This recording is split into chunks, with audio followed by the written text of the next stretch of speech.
దేవి, పూర్వం శ్రీ మహావిష్ణువు తన పాదజలాన్ని తీర్థరూపంలో ఇక్కడ పెట్టారు.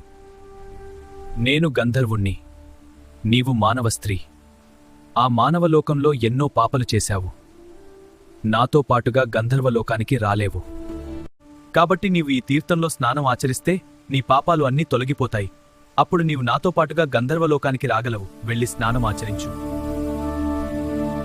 స్వామి, ఇటువంటివి నేను నమ్మను. పైగా ఈ నీరు చాలా చల్లగా ఉన్నాయి. కాబట్టి నేను ఈ నీటిలో స్నానం ఆచరించలేను.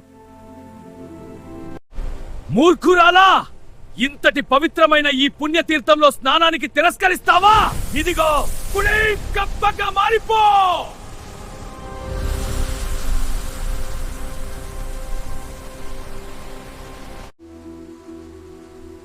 స్వామి, శాంతించండి.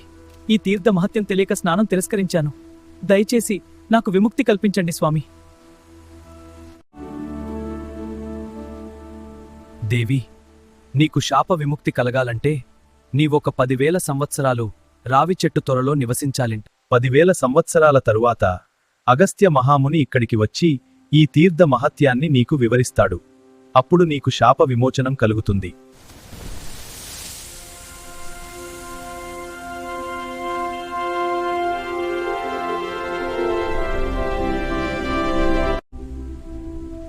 శిష్యులారా, ఇది గోనతీర్థం. పూర్వం తుంబురుడు అనే గాంధర్వుడు తన మానవ జన్మరాలైన భార్యతో కలిసి ఇక్కడికి వచ్చి తన భార్యను శపించి ఈ తీర్థంలో స్నానం ఆచరించి గాంధర్వలోకానికి వెళ్ళిపోయాడు.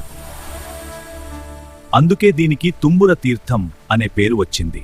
ఈ తుంబుర తీర్థంలో స్నానమాచరించిన వారికి ఈ భూలోకంలో జన్మించవలసిన అవసరం ఉండదు. మానవ జన్మ నుంచి విముక్తి కలుగుతుంది.